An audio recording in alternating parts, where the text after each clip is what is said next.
এটা নিৰ্বোধ প্ৰাণীৰ প্ৰভু ভক্তি। প্ৰচণ্ড ধুমুহাৰ মাজত 4 দিন প্ৰভু ভক্ত।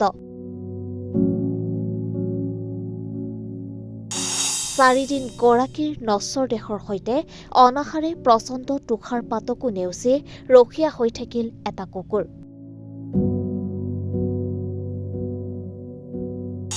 প্ৰচণ্ড শীত সহিব নোৱাৰি মৃত্যু 2 ভাতৃৰ। হিমাচল প্ৰদেশত সংঘটিত হৈছে এক মৰ্মান্তিক অথচ মন চুই যোৱা ঘটনা, য'ত এটা কুকুৰে ঠাণ্ডাত 4 দিনতকৈ অধিক সময় মালিকৰ মৃতদেহ পহৰা দি থকা অৱস্থাত উদ্ধাৰ হয়। 2 ভাতৃয়ে ট্ৰেকিং কৰি থকা অৱস্থাত অঞ্চলটোত হোৱা বৰফৰ ধুমুহাৰ ফলত চাম্বা উপত্যকাত নিৰুদ্দেশ হৈছিল। দুৰ্ভাগ্যজনকভাৱে প্ৰচণ্ড শীতৰ বাবে 2 ভাতৃৰ মৃত্যু হৈছিল বৰফৰ মাজত। দুৰ্ভাগ্যজনকভাৱে উদ্ধাৰকাৰীয়ে তেওঁলোকৰ ওচৰ পোৱাৰ আগতে 2 ভাতৃ ইতিমধ্যে প্ৰাণ হেৰুৱাই পেলাইছিল। উদ্ধাৰকাৰী দলটোৱে যেতিয়া ভাতৃৰ মৃতদেহ উদ্ধাৰৰ প্ৰক্ৰিয়াত আছিল, তেতিয়া তেওঁলোকৰ পিটবুলটোৱে অৰ্থাৎ কুকুৰটোৱে তেওঁৰ ঠিক কাষতে বহি থকা দেখি আচৰিত হৈছিল সকলো।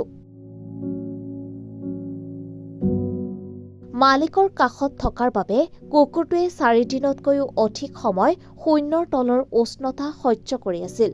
কুকুৰটোৱে ভাতৃ দুগৰাকীক ইমানেই সুৰক্ষা প্ৰদান কৰিছিল যে প্ৰথম অৱস্থাত উদ্ধাৰকাৰীক নিজৰ মালিকৰ মৃতদেহ স্পৰ্শ কৰিবলৈও দিয়া নাছিল।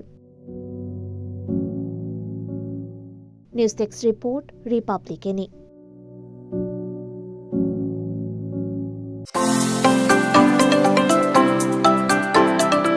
প্ৰাকৃতিক দৃশ্যৰ মাজত এটি সুন্দৰ দিন পাৰ কৰিবলৈ আপোনাৰো মন যায় নেকি?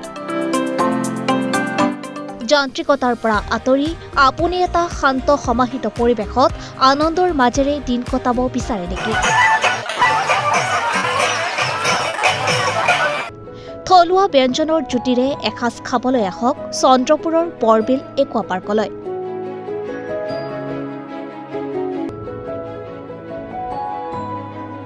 সবিশেষ জানিবলৈ যোগাযোগ কৰক 8486265853 আৰু 9854291598 নম্বৰত।